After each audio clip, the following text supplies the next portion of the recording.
അമ്മയുടെ പ്രത്യക്ഷീകരണത്തിൻ്റെ സാക്ഷിയാക്കി ഉയർത്തിയതിന് അമ്മയ്ക്കും തിരുക്കുമാരനും നന്ദി പറയുന്നു. എൻ്റെ പേര് അഞ്ജലി, ഇതെൻ്റെ ഹസ്ബൻഡ് പ്രമോദ്. ഞങ്ങൾ തിരുവനന്തപുരത്ത് നിന്ന് വരുന്നു. ഞാൻ ആദ്യമായി കൃപാസനത്തെക്കുറിച്ച് കേൾക്കുകയല്ല, എനിക്ക് പത്രം കിട്ടുകയാണ് ഉണ്ടായത്. അത് ഞാനൊരു പാർലർ നടത്തുന്നുണ്ടായിരുന്നു. അവിടെ എനിക്ക് ഒരു കുട്ടി കൊണ്ട് തരികയും, പക്ഷേ ഞാനതൊരു വിശ്വാസമില്ലാത്തതുകൊണ്ട് ഞാനത് വാങ്ങി, വന്നിച്ചില്ലെങ്കിലും നിന്ദിക്കരുതെന്ന് കരുതി ഞാനത് വാങ്ങി സൂക്ഷിച്ചു വെച്ചു. പക്ഷേ ഞാനത് വായിച്ചു നോക്കാനോ ഒന്നും പോയില്ല.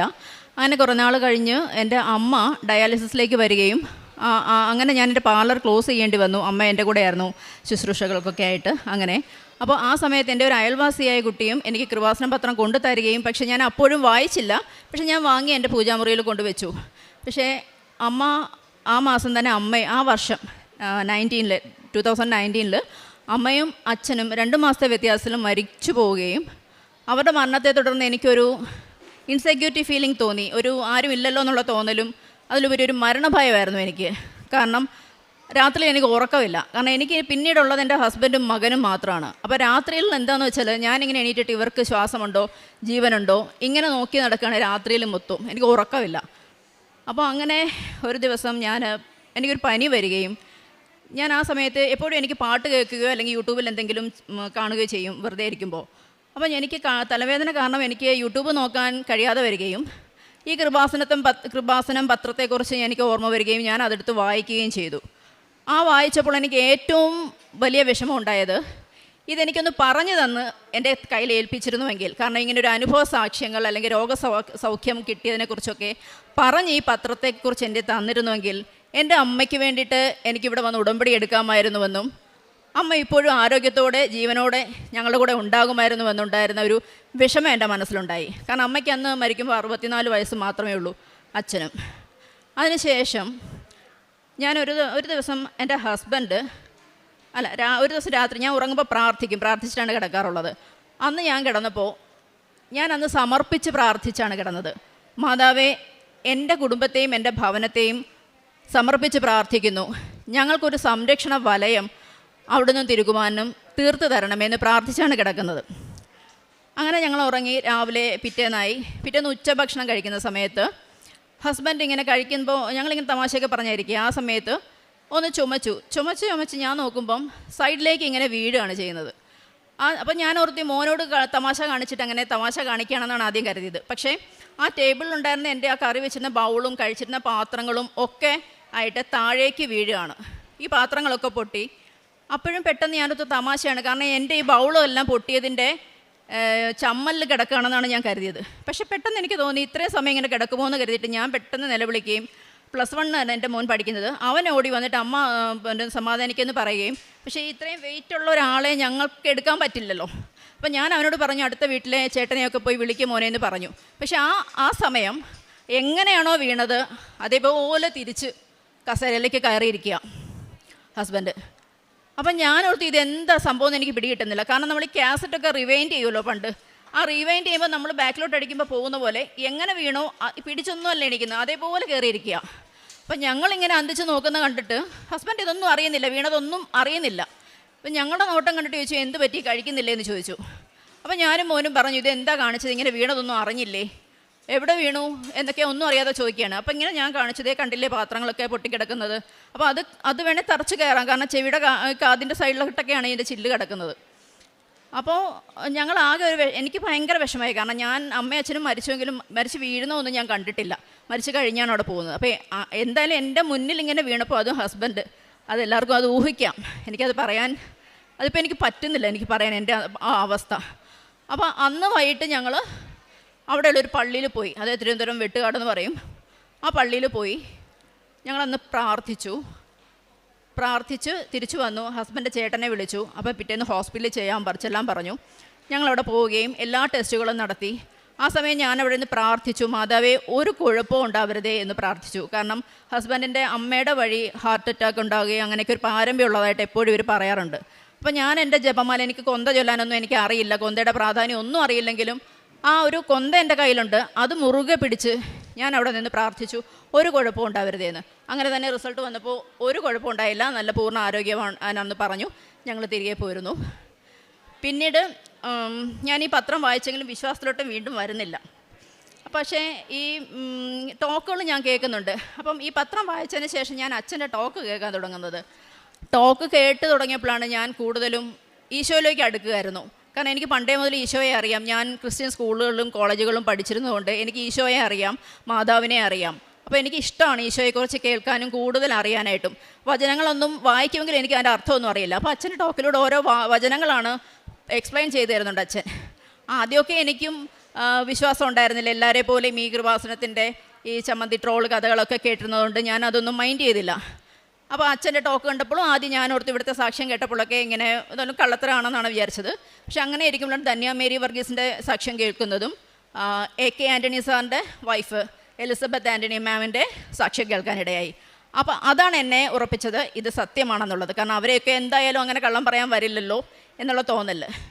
അങ്ങനെ ഞാൻ വീണ്ടും അച്ഛൻ്റെ ടോക്ക് ഒരുപാട് കേട്ടു. അന്ന് മുതൽ അച്ഛൻ്റെ ടോക്ക് എന്ന് കേട്ടു തുടങ്ങിയോ അന്ന് മുതൽ എൻ്റെ വീട്ടിൽ കൃപാസനം മാതാവിൻ്റെ ഈ ലൈവ് പ്രാർത്ഥന പാട്ടുകളും സാക്ഷ്യങ്ങളും അച്ഛൻ്റെ പ്രാർത്ഥനകളും ടോക്കും മാത്രമാണ്. അപ്പം ഞാൻ അച്ഛനെ ഒരുപാട് തെറ്റിദ്ധരിച്ചു, ഇത് ഇത്തരം കള്ളത്തരാണല്ലോ എന്നൊക്കെ. പക്ഷെ അങ്ങനെ എനിക്ക് തോന്നാനുണ്ടായൊരു കാരണം, അച്ഛൻ എവിടെ നിന്ന് പറയുമ്പോൾ നമുക്ക് ഇത്ര ഭാഗമേ അച്ഛനെ കാണാൻ പറ്റുള്ളൂ. അപ്പം അച്ഛനിങ്ങനെ ഒരു തുള്ളിയാണ് ഇന്നിങ്ങനെ ഞാൻ നോക്കുമ്പോൾ പറയുന്നത്. അപ്പം ഞാൻ ഓർക്കും ഈ ദൈവവചനമൊക്കെ ഞാനത് പറഞ്ഞില്ല, പക്ഷെ അതെനിക്ക് പറയാൻ വന്നു. ഈ ദൈവവചനം ഇത്ര സീരിയസ് ആയിട്ടല്ലല്ലോ പറയുന്നത് എനിക്ക് തോന്നി എന്ന് പറഞ്ഞു. പക്ഷേ ഞാൻ ടോക്ക് കണ്ടിന്യൂ കേട്ടോണ്ടിരിക്കുകയാണ്. അപ്പോൾ ഞാൻ കുറച്ച് കഴിഞ്ഞ് ആലോചിച്ചു, ദൈവമേ ഞാനും കിച്ചണിൽ നിൽക്കുമ്പോൾ ഇങ്ങനെയാണല്ലോ, കാല് വേദനിച്ചിട്ട് ഞാനും ഇങ്ങനെ തുള്ളാറുണ്ടല്ലോ എന്ന്. അപ്പോൾ ഞാൻ അടുത്ത നിമിഷം തന്നെ പറഞ്ഞു, കർത്താവ് എന്നോട് ക്ഷമിക്കണേ എന്ന് പറഞ്ഞു. എനിക്ക് അറിയില്ലായിരുന്നല്ലോ. അതിനുശേഷമാണ് ഈ പത്രം കൊണ്ടുവന്ന കുട്ടി എന്നോട് പറഞ്ഞു അച്ഛന് ഇങ്ങനെ ഒരു കിഡ്നിയുടെ അസുഖം ഉണ്ടെന്നും ഉള്ളതൊക്കെ. അത് കേട്ട് അന്ന് ഞാൻ അച്ഛന് വേണ്ടി പ്രാർത്ഥിക്കാൻ തുടങ്ങി. അതങ്ങനെ പിന്നെ ഇത് കണ്ടിന്യൂ ചെയ്തു. അപ്പോൾ അങ്ങനെ ഞാൻ ഹസ്ബൻഡിനോട് പറഞ്ഞു എനിക്ക് ഉടമ്പടി എടുക്കണമെന്ന് പറഞ്ഞു. പോകാമെന്ന് പറഞ്ഞു. എവിടെയും എനിക്ക് കൊണ്ടുപോകും, എല്ലാ അമ്പലങ്ങളിലാണെങ്കിലും പള്ളികൾ. ഞാനൊരു ഹിന്ദുവാണ്, അതേ പറയാൻ വിട്ടുപോയി. അപ്പോൾ എവിടെ വേണേലും എന്നെ കൊണ്ടുപോകും, എല്ലാം വാങ്ങിത്തരികയും പ്രേയറിന് കൂടുകയും ഒക്കെ ചെയ്യും. അപ്പോൾ ഞാൻ പറഞ്ഞറിഞ്ഞ് എൻ്റെ ബ്രദറാണ് ആദ്യം വന്ന് ഉടമ്പടി എടുത്തു. അതിനുശേഷം എൻ്റെ പെൻഡിങ് നിൽക്കുക, എന്നെ കൊണ്ടുപോകാമെന്ന് പറയുന്നല്ലാതെ കൊണ്ടുപോകുന്നില്ല. അപ്പോൾ ഒരു ദിവസം ഹസ്ബൻഡ് കുറച്ച് ഫ്രണ്ട്സിനും എറണാകുളത്ത് കോർട്ടിൽ വരേണ്ട കാര്യം ഉണ്ടായിരുന്നു. ഹസ്ബൻഡ് അഡ്വക്കേറ്റാണ്.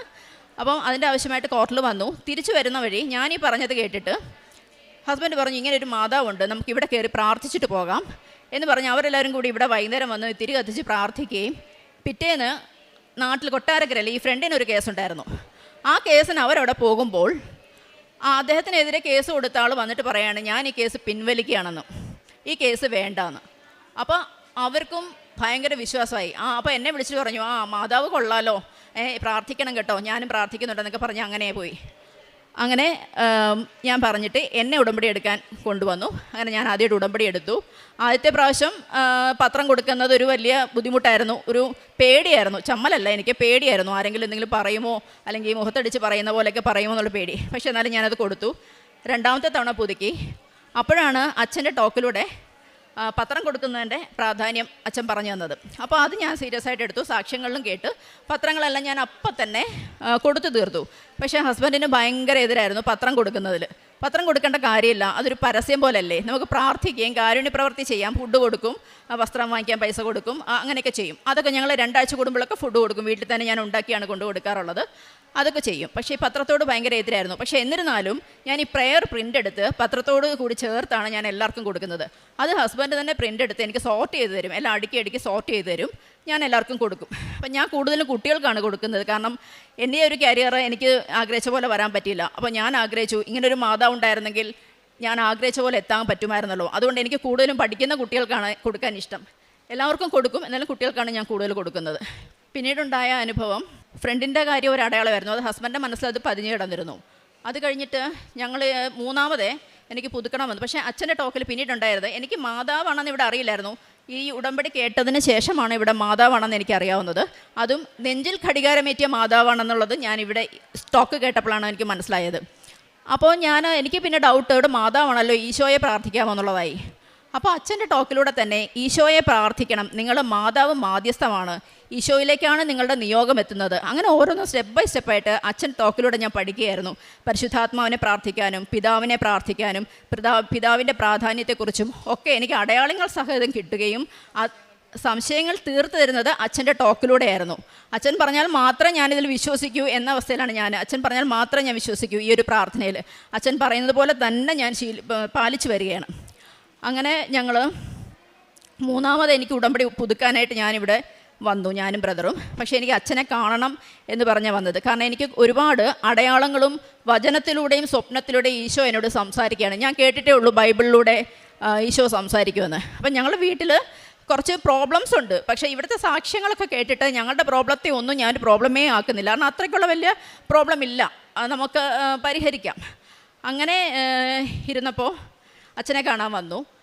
പക്ഷേ ഇവിടെ ഞാൻ ചോദിച്ചപ്പോൾ എൻ്റെ ഈ കാര്യത്തിന് ഇവിടുത്തെ റൂൾസ് അനുവദിക്കുന്നില്ല, തക്കതായിട്ടുള്ളൊരു കാരണമില്ല അച്ഛനെ കാണാൻ, അതുകൊണ്ട് ഇപ്പോൾ കാണാൻ സാധിക്കില്ല എന്ന് പറഞ്ഞു. അപ്പോൾ എനിക്കൊരു വിഷമം വന്നു. എങ്കിലും ഞാൻ തിരിച്ചു പോയപ്പം ഇവരൊക്കെ എന്നെ ഒന്ന് കളിയാക്കി. കാരണം അച്ഛനെ കാണാൻ പറ്റിയില്ലല്ലോ, ആ ഒരു കാരണം പറഞ്ഞു എന്നെ കളിയാക്കാൻ തുടങ്ങി. അപ്പോൾ എനിക്ക് വിഷമമായി. കാരണം ഞാൻ പ്രാർത്ഥിക്കുന്നത് എനിക്ക് വേണ്ടിയിട്ടല്ല, എൻ്റെ വീടിന് വേണ്ടിയിട്ടാണ്, എൻ്റെ ഹസ്ബൻഡിനും മകനും ബ്രദറിനും അങ്ങനെ മറ്റുള്ളവർക്ക് വേണ്ടിയിട്ടാണ് ഞാൻ പ്രാർത്ഥിക്കുന്നത്. എൻ്റെ ഒരു ആവശ്യവും ഞാൻ പറയാറില്ല. അപ്പോൾ ഞാൻ പതുക്കെ എനിക്ക് വിഷമമായി. ഞാൻ പറഞ്ഞു, മാതാവേ, എന്നെയല്ല നിന്നെയാണ് കളിയാക്കുന്നത്. ഇവിടെ വന്നപ്പോഴും എനിക്ക് സാക്ഷ്യമായിട്ടില്ല, അതുകൊണ്ട് അച്ഛനെ കാണാൻ പറ്റില്ല, അല്ലെ സാക്ഷ്യം പറയാൻ പറ്റില്ല എന്ന് പറഞ്ഞു. അതുകൊണ്ട് എനിക്ക് തക്കതായ സാക്ഷ്യം തന്ന് നീ എന്നെ തിരിച്ചു കൊണ്ടുപോയിക്കോ, അതുവരെ നിന്നെ ഞാൻ വിളിക്കില്ല എന്ന് പറഞ്ഞു. ഞാൻ പറഞ്ഞത് ഇങ്ങനെയാണ്, എൻ്റെ കൃപാസനം മാതാവേ എന്ന് വിളിക്കണമെങ്കിൽ നീ തന്നെ എനിക്ക് തക്ക സാക്ഷ്യം തന്ന് കൊണ്ടുപോകണമെന്ന് പറഞ്ഞു. അപ്പോൾ ഞാൻ അങ്ങനെ കുറച്ച് നാൾ പ്രാർത്ഥനയിൽ നിന്ന് മാറി നിന്നു.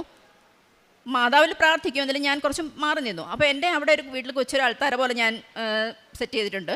അപ്പോൾ അവിടെ ഞാനിങ്ങനെ നോക്കാതെ മൊത്തം പൊടിയടിച്ചൊക്കെ കിടക്കുകയാണ്. അപ്പോൾ എൻ്റെ മനസ്സിൽ ഭയങ്കര വിഷമമാണ്, ഇങ്ങനെ ക്ലീനായിട്ടൊക്കെ കിടക്കാത്തത് കൊണ്ട് എനിക്ക് ഭയങ്കര വിഷമം. പക്ഷേ ഞാൻ തിരിഞ്ഞു നോക്കുന്നതില്ല. പക്ഷേ അതേസമയം തന്നെ ഹസ്ബൻഡ് അവിടെ പൂക്കൾ വെച്ച് പ്രാർത്ഥിക്കുകയും താഴെ പൂജാമുറിയിൽ പൂക്കൾ വെച്ച് പ്രാർത്ഥിക്കുകയൊക്കെ ചെയ്യുന്നുണ്ട്. അങ്ങനെ ഇരിക്കെ ഹസ്ബൻഡ് ഒരു ദിവസം ഓഫീസിൽ നിന്ന് വരികയാണ്. അതിന് മുമ്പായിട്ട് ഞാൻ ഇങ്ങനെ പ്രാർത്ഥിച്ചു, മാതാവിനെ നോക്കിയിട്ട് എനിക്ക് ഭയങ്കര വിഷമം. ഡിസംബർ 7 വന്നപ്പോൾ മാതാവിൻ്റെ ദിവസമാണല്ലോ. അപ്പോൾ അതിന് മുമ്പൊക്കെ ഞാൻ മാതാവിൻ്റെ ആ ദിവസം ആൾക്കാരെ മുല്ലപ്പൂവൊക്കെ വെച്ച് മാതാവിനെ അലങ്കരിക്കും. ഡിസംബർ 25 ഞാൻ ഈശോയ്ക്ക് ഇങ്ങനെ കേക്ക് വയ്ക്കുകയും മെഴുത്തിരി കത്തിച്ച് പ്രാർത്ഥിക്കുകയും കൊന്ത ചൊല്ലുകയും ഞാൻ അഖണ്ഡ ജപമാലയൊക്കെ ഇതിനിടയ്ക്ക് ചൊല്ലി ഒറ്റയ്ക്ക് തന്നെ അങ്ങനെയൊക്കെ ചെയ്തു. അപ്പോൾ അതൊന്നും നടക്കാത്തതുകൊണ്ട് എനിക്ക് ഭയങ്കര വിഷമമായി. ഈ ഡിസംബർ ലാസ്റ്റാണ് എൻ്റെ മനസ്സ് ഭയങ്കര വിഷമം. അങ്ങനെ ഒരു ദിവസം ഞാൻ ടെറസിൽ പോയി തുണിയൊക്കെ വിരിച്ചിട്ട് തിരിച്ച് കയറി വന്നപ്പോൾ ഈ മാതാവിനോട്ട് എൻ്റെ നോട്ടം പോയി. അപ്പോൾ ഞാൻ കരഞ്ഞു. ഞാൻ പറഞ്ഞു, മാതാവേ, ഞാനല്ലല്ലോ, ഞാൻ ഇപ്പോഴും പറയുന്നു, നീയല്ലേ എന്നെ ഇങ്ങനെ ആക്കിയത്. എൻ്റെ കൃപാസനം മാതാവെന്ന് വിളിക്കണമെങ്കിൽ നീ തന്നെ തക്ക സാക്ഷ്യം തന്ന് എന്നെ കൊണ്ടുപോകണം എന്ന് പറഞ്ഞു. പക്ഷേ അപ്പോഴും ഞാനവിടെ ക്ലീൻ ചെയ്യാനൊന്നും പോയില്ല. അപ്പം ഞാൻ എൻ്റെ വീട് പോലും അങ്ങനെ പ്രോപ്പറായിട്ട് ഒന്നും ചെയ്യാൻ എനിക്കൊരു ഉത്സാഹമില്ല ശരിക്കും പറഞ്ഞാൽ. അങ്ങനെ ഒരു ദിവസം ഓഫീസിൽ നിന്ന് ഹസ്ബൻഡ് ഭയങ്കര വിഷമിച്ച് വരുന്ന കണ്ടു. ഞാൻ ചോദിച്ചു, എന്ത് പറ്റി? ഒരു കേസുണ്ടെന്ന് പറഞ്ഞു. ഞാൻ പറഞ്ഞു, അഡ്വക്കേറ്റിന് ഒരു കേസ് വന്നപ്പോൾ എന്താ സങ്കടപ്പെടാൻ, ഇതിന് മാത്രം എന്ത് കേസാണെന്ന്. അപ്പോൾ പറയാണ്, പുള്ളിക്ക് വാദിക്കാനുള്ളതല്ല, പുള്ളിക്കൊരു കേസ് വന്നു. അത് 10 വർഷം മുമ്പ് പുള്ളിയുടെ ഒരു ക്ലയൻറ്റിന് ഒരു ലീഗൽ സഹായം ചെയ്തതിൻ്റെ ഭാഗമായിട്ട് എതിർകക്ഷികൾ ഈ ക്ലയൻറ്റിന് എതിരെ കൊടുത്ത കേസിൽ ഇദ്ദേഹത്തെയും കൂടെ പ്രതി ചേർക്കപ്പെട്ടു. സത്യം പറയാലോ, ആദ്യം ഞാനൊന്ന് ഞെട്ടിയെങ്കിലും നെക്സ്റ്റ് മൊമെൻറ്റ് ഞാൻ ഉള്ളിൽ പൊട്ടിച്ചിരിച്ചു. അതാണ് ഉണ്ടായത്. സത്യം പറയാൻ ഞാൻ ഈ ആൾക്കാരിൽ നിന്ന് മാതാവിനെ സാക്ഷ്യപ്പെടുത്തി പറയുക, അങ്ങനെ ചിരിക്കണമെങ്കിൽ, സ്വന്തം ഹസ്ബൻഡിന് ഒരു കേസ് വന്ന് ഹാജരാകണമെന്ന് കേട്ടിട്ട് ചിരിക്കണമെങ്കിൽ അത് അമ്മ മാതാവിൻ്റെ കുഞ്ഞായിരിക്കണം. അമ്മ മാതാവിൻ്റെ മകൾക്ക് മാത്രമേ കഴിയുള്ളൂ. ഞാനപ്പോഴും മാതാവിനോട് പ്രാർത്ഥിക്കും, മാതാവേ, എൻ്റെ അമ്മ മരിച്ചുപോയി, ഞാൻ ആ വീട്ടിലേക്ക് പോയിട്ടേ ഇല്ല, എന്നെ നോക്കിയിരിക്കാൻ ഒരു അമ്മയില്ല എനിക്ക്, ഇതെൻ്റെ അമ്മ വീടാണ്, എനിക്ക് ഓടി വരാൻ എനിക്കൊരു വീട് വേണം, കൃപാസനം എൻ്റെ അമ്മ വീടാണ്, എൻ്റെ അമ്മ ഞാൻ വരുമ്പോൾ ഇവിടെ എനിക്ക് നോക്കിയിരിക്കാൻ എൻ്റെ അമ്മ ഇവിടെ ഉണ്ടാകണം, അതിനെന്നെ കൊണ്ടുപോകണം, അതിന് അമ്മ എനിക്ക് വഴിയൊരുക്കിയതാണെന്ന് എൻ്റെ മനസ്സിൽ പറഞ്ഞു. എനിക്ക് ചിരി വന്നു. ഞാൻ സമാധാനിപ്പിച്ചു, കാരണം വിഷമിച്ചിരിക്കുന്ന ഒരാളെ കളിയാക്കാൻ പാടില്ലല്ലോ ആ സമയത്ത്. കുറച്ച് കഴിഞ്ഞപ്പോൾ എന്നോട് പറഞ്ഞു, പുള്ളി കുറേ എൻ്റെ ഡീറ്റെയിൽസ് എന്താണെന്ന് അറിയില്ല, ഏത് വഴിക്കാണ് ഈ കേസ് എങ്ങനെ വന്നതെന്നൊന്നും അറിയില്ല. അപ്പോൾ ഒരു ദിവസം എന്നോട് വന്നിട്ട് പറയാണ്, നമുക്ക് മാതാവിൻ്റെ അടുത്ത് പോകണം, ഒരു തിരി കത്തിച്ച് പ്രാർത്ഥിക്കണം. അപ്പോൾ പിന്നെ ഞാനോർത്തു, പത്രം കൊടുക്കേണ്ടി വരുമല്ലോ, അത് ഇഷ്ടമില്ലാത്ത ആളാണ്. ഞാൻ പറഞ്ഞു, എന്തെങ്കിലും കാര്യം സാധിക്കാനാണെങ്കിൽ നമുക്ക് ഇവിടെ ഏതെങ്കിലും ഗ്രോട്ടോയിൽ പോയി തിരി കത്തിക്കാം. അല്ല, എനിക്ക് നിൻ്റെ മാതാവിൻ്റെ അടുത്ത് തന്നെ പോകണം, നമുക്കൊരുമിച്ച് പോകണം. ഒരിക്കൽ ഞാനിവിടെ വന്ന സമയത്ത് എന്നെ ഹസ്ബൻഡ് കൊണ്ടുവരണമെന്നായിരുന്നു എൻ്റെ ഒരു ആഗ്രഹം. കാരണം അന്ന് ഞാൻ കുറച്ച് മുമ്പ് പറഞ്ഞതിനകത്ത് എനിക്ക് കുറേ അനുഭവങ്ങൾ, അതായത് മാതാവിൻ്റെ പ്രസൻസ് ഉൾപ്പെടെ എന്നിൽ കിട്ടിയ അനുഭവങ്ങളായിരുന്നു. അപ്പം പുറത്തുനിന്ന് കാണുന്ന ഏതൊരാൾക്കും അത് ഭക്തി മൂത്ത് ഭ്രാന്തായതാണെന്ന് മാത്രമേ വിചാരിക്കുകയുള്ളൂ. പക്ഷേ മാതാവിൽ വിശ്വാസമുള്ള, മാതാവിനെ അറിഞ്ഞ ഒരു വ്യക്തിക്കറിയാം അത് മാതാവ് തന്നെയായിരുന്നു എന്നുള്ളത്. സ്വപ്നത്തിലൂടെയും ഒരു സ്വപ്നം കണ്ടത് ഞാൻ ഈശോ അല്ല, ഒരു കുതിരപ്പുറത്ത് ഒരു ആള്, ഒരു ചുമന്ന പുറങ്ങും ഒരു കുപ്പായവും ഒരു സ്വർണ്ണ കളറിലെ അങ്കിയൊക്കെ ഇട്ട് കുറേ സൈന്യങ്ങളും ആയിട്ട് ഇങ്ങനെ വരിക. അതൊരു പിക്ചറല്ല, സൈന്യം ഇങ്ങനെ വരികയാണ് എൻ്റെ സ്വപ്നത്തിൽ. ഞാനപ്പോൾ ഓർത്ത് ഓൾറെഡി ചില പ്രശ്നങ്ങൾ വരുന്നുണ്ട്, ഇനി ഏത് പ്രശ്നമാണ് ഈ പടപിടിച്ച് വരുന്നതെന്ന് ഞാനിങ്ങനെ ചിന്തിച്ചു. അപ്പം ഞാൻ പറഞ്ഞു ബൈബിൾ എന്നോട് സംസാരിക്കുമെന്ന്. അപ്പം ഞാൻ പിറ്റേന്ന് പ്രത്യക്ഷീകരണ പ്രാർത്ഥന കഴിഞ്ഞിട്ട് ഞാൻ ഈശോയോട് ചോദിച്ചു, ഈശോയെ ഞാനിങ്ങനെ ഒരു സ്വപ്നം കണ്ടു, അതിൻ്റെ അർത്ഥം എന്താണെന്നൊന്നും എനിക്കറിയില്ല, എന്തെങ്കിലും പ്രശ്നങ്ങളാണോ എന്ന്. ഞാൻ എന്നിട്ട് ആ ബൈബിള് തുറന്നൊരു വചനം കിട്ടിയത് ഇങ്ങനെയായിരുന്നു: സൈന്യങ്ങളുടെ രാജാവായ കർത്താവ് നിനക്ക് വേണ്ടി പോരാടും. അങ്ങനെ ഒരു മീനിങ് ആണ് എനിക്ക് കറക്റ്റ്, എനിക്ക് ഓർമ്മയില്ല, അങ്ങനെ ഒരു വചനമാണ് എനിക്ക് കിട്ടിയത്. പിന്നീട് മാതാവിനെ ഞാൻ ചോദിച്ചു, മാതാവേ എല്ലാവർക്കും സ്വപ്നത്തിൽ വരുന്നു, എനിക്ക് സ്വപ്നത്തിൽ വരുന്നില്ലല്ലോ, എൻ്റെ ദൈവങ്ങളൊക്കെ എനിക്ക് സ്വപ്നത്തിൽ വരുന്നുണ്ട്. അങ്ങനെ ഞാൻ ചോദിച്ചപ്പോൾ എനിക്ക് നമ്മുടെ ഫ്രണ്ടിൽ 13-ാം കൗണ്ടറിലെ മാതാവിൻ്റെ അതേ മാതാവ്, ആ മാതാവിൻ്റെ ചോട്ടിൽ കിടന്ന് ഞാൻ ഉറങ്ങുന്നതായിട്ട്, അപ്പോൾ മോൻ എന്നെ പ്രയറിന് വേണ്ടിയിട്ട് വിളിക്കുകയാണ്. അതാണ് എനിക്ക് മാതാവ് മാതാവ് സ്വപ്നത്തിൽ പ്രത്യക്ഷപ്പെട്ട ഒരു സ്വപ്നം. പിന്നെ വേറൊരു സ്വപ്നം ഉണ്ടായത്, മാതാവ് സർപ്പത്തെ ചവിട്ടി നിൽക്കുന്ന മാതാവാണ് എൻ്റെ വീട്ടിൽ ഞാൻ വെച്ച് പ്രാർത്ഥിക്കുന്നത്. അപ്പോൾ എൻ്റെ വീട്ടിൽ എൻ്റെ മതിലിലൂടെ ഇങ്ങനെ പാമ്പുകൾ ഇങ്ങനെ ഇഴഞ്ഞു പോവുകയാണ്. പാമ്പുകളെന്ന് പറഞ്ഞാൽ 1-2 ഒന്നുമല്ല, ആ മതിൽ ഭിത്തി മുഴുവനും പാമ്പിഴഞ്ഞു പോവുകയാണ്. അപ്പം ഞാൻ പേടിച്ചു പോയി, ഇനി ഇതെന്താ. അപ്പം നെക്സ്റ്റ് കാണുന്നത് മാതാവിൻ്റെ മുട്ട് മുതൽ താപ്പോട്ട് മാതാവ് ഒരു സർപ്പത്തേൻ്റെ തല ചവിട്ടി പൊട്ടിക്കുന്നതായിട്ടാണ്. അപ്പോൾ അങ്ങനെ ഞാൻ കേട്ടിട്ടില്ല, ചവിട്ടി നിൽക്കുന്നതേ കണ്ടിട്ടുള്ളൂ. അത് ഞാൻ ഗൂഗിളിലാണ് ഞാൻ നോക്കിയത് അതിൻ്റെ അർത്ഥം. അപ്പോൾ പറഞ്ഞു നെഗറ്റീവ് എനർജീസ് അല്ലെങ്കിൽ സാത്താനിക ശക്തിയെ പൊട്ടിച്ച് കളയുന്നതായിട്ടാണ് എനിക്ക് കിട്ടിയത്. അപ്പോൾ അങ്ങനെ ഒരുപാട് സ്വപ്നങ്ങളും പ്രസൻസും കിട്ടിയപ്പോൾ ആണ് ഇവർ കളിയാക്കാൻ തുടങ്ങിയത്. അപ്പോൾ അതാണ് എനിക്ക് അങ്ങനത്തെ അനുഭവങ്ങളാണ്, അല്ലാതെ എനിക്ക് രോഗസൗഖ്യം എന്ന് പറയാനായിട്ടോ അങ്ങനെ പറയാനായിട്ടുള്ള ഇതൊന്നുമല്ല, ബൈബിൾ വചനത്തിലൂടെയാണ് എനിക്ക് ഇത് കിട്ടുന്നത്. അപ്പോൾ അങ്ങനെ ഞാൻ പറഞ്ഞു നിർത്തിയത് ഹസ്ബൻഡിൻ്റെ കേസിനെ കുറിച്ചാണ്. അപ്പോൾ അങ്ങനെ ഈ 10 വർഷം മുമ്പുണ്ടായ കേസിൻ്റെ പേരിൽ ഇദ്ദേഹത്തെയും പ്രതി ചേർക്കുകയും ഡീറ്റെയിൽസ് കിട്ടിയില്ല. അങ്ങനെ ഇവിടെ വരാൻ തീരുമാനിച്ചു. അപ്പോൾ ഞങ്ങൾ ട്രെയിൻ ടിക്കറ്റ് ബുക്ക് ചെയ്തപ്പോൾ മോൻ്റെ സൗകര്യം നോക്കണം, മോൻ അന്ന് എക്സാം കാര്യങ്ങളുണ്ടോ എന്നുള്ളത് നോക്കണം. കാരണം വീട്ടിൽ ഞങ്ങൾക്കൊരു പട്ടിക്കുട്ടി വളർന്നുണ്ട്, അപ്പോൾ അതിന് ഒറ്റയ്ക്ക് ഇടാൻ പറ്റില്ല, അപ്പോൾ ആ ഒരു വീട്ടിൽ ആൾ വേണം. അപ്പം മോൻ പറഞ്ഞു എന്ത് വന്നാലും നിങ്ങളിത് മുടക്കണ്ട, കൃപാസനത്തിൽ പൊയ്ക്കോളാൻ പറഞ്ഞു, ഞാനിത് മാനേജ് ചെയ്തോളാം എന്ന് പറഞ്ഞു. അങ്ങനെ ഞാൻ മാതാവിനെ പ്രാർത്ഥിച്ചു, മാതാവേ ഈ പരീക്ഷ ഒന്നിൽ മാറ്റി വെച്ച് തരണം, അല്ലെങ്കിൽ എൻ്റെ എണ്ണം ഒന്ന് കുറച്ച് തരണമെന്ന് പറഞ്ഞു. ഇൻ്റേണൽ എക്സാം എന്തോ ആയിരുന്നു. അപ്പം കുറച്ച് മോൻ പറഞ്ഞു 2 എക്സാമേ ഉള്ളൂ, അത് ഞാൻ മാനേജ് ചെയ്തോളാം, പൊയ്ക്കോളാൻ പറഞ്ഞു. ടിക്കറ്റ് ബുക്ക് ചെയ്തപ്പോൾ ഇങ്ങനെ ഒരു തടസ്സം വന്നപ്പോൾ ഹസ്ബൻഡ് എന്നോട് ചോദിച്ചു, എന്താ നിൻ്റെ മാതാവ് വീണ്ടും ഇങ്ങനെ തടസ്സം ഇടുന്നതെന്ന്. അപ്പം ഞാൻ പറഞ്ഞു വിശ്വാസം വന്നിട്ടുണ്ടെങ്കിലും ഒരു പൊടിക്കൊരു വിശ്വാസം കൂടെ ബാക്കിയുണ്ട്. കാരണം അന്ന് രാവിലെ ഞാൻ ഈ കൃപാസനത്തിൽ വരാമെന്ന് പറഞ്ഞ നിമിഷം മുതൽ ഞാൻ അൺസബ്സ്ക്രൈബ് ചെയ്ത കൃപാസനത്തിൻ്റെ ചാനൽ വീണ്ടും സബ്സ്ക്രൈബ് ചെയ്തു, ടോക്സ് കേൾക്കാൻ തുടങ്ങി, അച്ഛന് ടോക്സും പ്രയറും സാക്ഷ്യങ്ങളും ഒക്കെ കേൾക്കാൻ തുടങ്ങി. അപ്പോൾ അന്ന് എനിക്ക് യാദൃശ്ചികമായി പഴയൊരു സാക്ഷ്യമാണ് കേട്ടത്, നമ്മൾ മാനർമത്തെ സ്പീക്കിങ്ങിൻ്റെ പ്രൊഡ്യൂസറിൻ്റെ. അപ്പോൾ ഞാനത് ഫുള്ള് കേട്ടില്ല, അത് കളഞ്ഞു. അപ്പോൾ രാവിലെ ഓഫീസിൽ പോകാൻ ഇദ്ദേഹം റെഡി ആയിരുന്ന സമയത്ത് ഞാൻ പറഞ്ഞു പരിചയമുള്ള ഒരാളുടെ സാക്ഷ്യം കേൾപ്പിച്ച് തരാമെന്ന് പറഞ്ഞിട്ട് ഇതിട്ട് കൊടുത്തു. അപ്പോൾ ഫുള്ള് കേൾക്കട്ടെ എന്ന് എഴുതിയിട്ട് ഞാൻ ഫുള്ള് ഇട്ടപ്പോൾ ആ ആളും ആദ്യം തിരി കത്തിക്കാം പ്രാർത്ഥിക്കുന്ന രീതിയിലായിരുന്നു. അതിൽ നിന്ന് ഉടമ്പടിയിലോട്ട് വന്നതാണ് പറയുന്നത്. അപ്പം ഞാൻ പറഞ്ഞു മാതാവായിട്ട് കേൾപ്പിച്ച് തന്നാണത്, കാരണം തിരി കത്തിക്കുകയല്ല, ഉടമ്പടി എടുക്കണം എന്നാണ് മാതാവ് പറയുന്നതെന്ന് പറഞ്ഞു. ആ നിമിഷം തന്നെ പറഞ്ഞു ഉടമ്പടി എടുക്കാമെന്ന്. ഉടമ്പടി എടുക്കാമെന്ന് പറഞ്ഞ നിമിഷം മാറ്റം വന്നത് എനിക്കാണ്. അതുവരെ മടിച്ചിരുന്ന ഞാൻ, അല്ലെങ്കിൽ ഒരു ഉത്സാഹമില്ലാതിരുന്ന ഞാൻ, എൻ്റെ വീട് ഞാൻ 2 ദിവസം കൊണ്ട് മാതാവിനെ വെൽക്കം ചെയ്യാൻ ഞാൻ തന്നെ അകവും പുറവും എല്ലാം ക്ലീൻ ചെയ്ത്, മാതാവിനെ വെൽക്കം ചെയ്യാൻ ആൾക്കാരെയൊക്കെ ക്ലീൻ ചെയ്ത് എല്ലാം റെഡിയാക്കി പ്രാർത്ഥനയും തുടങ്ങി. അങ്ങനെ ഞങ്ങളിവിടെ വന്നു ഉടമ്പടി എടുക്കാനായിട്ട്. ഹസ്ബൻഡ് ഞങ്ങൾ ടോക്കൺ എടുത്തു. ഹസ്ബൻഡ് ആദ്യത്തെ ഉടമ്പടിയുണ്ട്, 11 മണിക്കത്തെ ക്ലാസ്സിലേക്ക് കയറി പോവുക. ഒറ്റയ്ക്ക് കയറി പോകുമ്പോൾ എനിക്ക് ഭയങ്കര വിഷമം തോന്നി. ഇങ്ങനെ ഒരു വിഷമത്തിൽ ഒറ്റയ്ക്കാണല്ലോ എന്ന്, ആദ്യമായിട്ടാണ് ഇങ്ങനെയൊക്കെ പോകുന്നത്. മാതാവിനെക്കുറിച്ചും എന്നിൽ വഴി അറിയാവുന്നതേ ഉള്ളൂ, മാതാവിനെക്കുറിച്ച് കൂടുതലൊന്നും അറിയില്ല. അപ്പോൾ ഞാൻ എൻ്റെ കഴുത്തിൽ കിടന്നൊരു കൊന്ത എടുത്ത് പോക്കറ്റിലിട്ട് കൊടുത്തു. എന്നിട്ടും കയറിപ്പോയി. ഞാൻ താഴെ നിന്ന് പ്രാർത്ഥിച്ചു, മാതാവേ ഈ കേസ് ഞങ്ങൾക്ക് വേണ്ട. അമ്മ മാതാവ് എൻ്റെ ഹസ്ബൻഡിനെയും കുടുംബത്തെയും ഈ വിശ്വാസത്തിലേക്ക് എന്നെയും തിരിച്ചു കൊണ്ടുവരാനായിട്ടുള്ളൊരു വഴി വെട്ടിയത് മാത്രമാണ്, ഈ കേസിനെ വിളിക്കരുത് എന്ന് പറഞ്ഞു. എൻ്റെ നിയോഗത്തിൽ ഞാൻ വെച്ചിരുന്നതും 2ാമത്തെ നിയോഗം വെച്ചിരുന്നത് എൻ്റെ കുടുംബം ഈ വിശ്വാസത്തിലേക്ക് വരണമെന്നായിരുന്നു, ഹസ്ബൻഡും മകനും. കാരണം ഞാൻ ആദ്യത്തെ ഉടമ്പടി എടുക്കുമ്പോൾ ഇവരാരും ഉടമ്പടിയിലില്ല, പ്രാർത്ഥനയിലും ഇല്ല. അപ്പോൾ ഞാൻ പ്രയറിന് ഇരിക്കുമ്പോൾ രാവിലെ എണീറ്റൽ വെക്കുന്നത് മറുനാടൻ മലയാളിയാണ് ഒരാൾ, ഹസ്ബൻഡ്, മോൻ്റെ പാട്ടും കാര്യങ്ങളുമൊക്കെ. അപ്പോൾ എനിക്ക് പ്രയറിന് ഭയങ്കര ഡിസ്റ്റർബൻസാണ്. ഞാൻ പിന്നെ അതിനിടയ്ക്ക് പറഞ്ഞ് ലാസ്റ്റ് സൗണ്ടൊക്കെ കുറയ്ക്കാൻ തുടങ്ങി. അപ്പോൾ അതുകൊണ്ട് തന്നെ 2ാമത്തെ പുതുക്കലിൽ ഞാൻ വെച്ചതാണ് എൻ്റെ കുടുംബം വിശ്വാസത്തിലേക്ക് വരണം, പിന്നെ 1ാമത്തേത് പരിശുദ്ധാത്മാവ് നിറയണമെന്നാണ്. വേറൊന്നും ഞാൻ ഇങ്ങനെ ഫില്ല് ചെയ്യാൻ വേണ്ടി മാത്രം ഓരോന്നായിട്ട് ഷോർട്ടായിട്ടൊക്കെ എഴുതി വിട്ടതേ ഉള്ളൂ, എനിക്കൊന്നും ഓർമ്മയില്ലത്. അങ്ങനെ ഇവിടെ വന്ന് ഉടമ്പടി എടുത്തു. ഉടമ്പടി എടുക്കാൻ കയറിയിട്ട് ഞാൻ താഴേന്ന് പ്രാർത്ഥിച്ചു, അമ്മ മാതാവ് കൂടെ ഉണ്ടെങ്കിൽ ഒരു അടയാളം കൂടെ കൊടുക്കണേന്ന് പറഞ്ഞു. അങ്ങനെ ഞാൻ പുതുക്കാൻ വന്നോണ്ട് ഞാൻ 11:30 ക്ലാസ് കഴിഞ്ഞിട്ട് പുതുക്കി ഞാൻ ഇറങ്ങി വന്നപ്പോൾ എനിക്ക് ദാഹിക്കുന്നുണ്ടായിരുന്നു. അപ്പം ഹസ്ബൻഡിൻ്റെ ബാഗിൽ വെള്ളമുണ്ട്, വെള്ളവും കുടിക്കാം. അപ്പോൾ ഈ ബാഗാണ്, ഈ ബാഗ് അത് വെയിറ്റ് ഉള്ളതുകൊണ്ട് അതിങ്ങ് വാങ്ങിക്കാം, കാരണം ഇവിടെ വരുമ്പോൾ ഈ വിളക്കിൽ തട്ടുകയൊന്നും ചെയ്യണ്ടല്ലോ, ശ്രദ്ധിച്ചില്ലെങ്കിലോ എന്ന് കരുതിയിട്ട് ഞാനപ്പോൾ ബാക്കിലേക്ക് ഇങ്ങനെ ആളിനെ പരതി വരികയാണ്. അങ്ങനെ പരതി വന്ന് ഞാൻ ഈ സൈഡ് വരുമ്പോൾ ഉണ്ട് തിരിയൊക്കെ പിടിച്ച് മാതാവിൻ്റെ മുമ്പേ ഇങ്ങനെ നിൽക്കുകയാണ്. എനിക്ക് അപ്പോഴും ചിരി വന്നു. ഞങ്ങളെല്ലാവരും പരസ്പരം നോക്കി ചിരിച്ചു. കാരണം അങ്ങനെയൊന്നും എടുക്കുമെന്ന് ഞാൻ എൻ്റെ ജീവിതത്തിൽ വിചാരിച്ചില്ല. പത്രം കൊടുക്കാൻ തന്നെ മടിച്ച ആൾ ഇങ്ങനെ ചെയ്യുമെന്ന് വിചാരിച്ചില്ല. അതിലേറെ എനിക്കൊരു അത്ഭുതം തോന്നിയത്, ഈ കൃപാസനത്തിലെ ചൂട് നമുക്കറിയാം, ഞാൻ ഇപ്പോഴും നിന്ന് വിയർക്കുന്നുണ്ട്. അന്നത്തെ ദിവസം ചൂടെന്ന് എഴുതി കാണിച്ചാൽ വിയർക്കുന്ന ആളാണ്. ആ ഒരു ദിവസം ഞങ്ങൾ വീട്ടിലെത്തുന്നിടം വരെ ഒരു തുള്ളി വിയർപ്പ് ദേഹത്തുണ്ടായിട്ടില്ല, ആ ഷർട്ട് നനഞ്ഞിട്ടില്ല. അത് ഞാൻ ശ്രദ്ധിച്ചൊരു കാര്യമാണ്.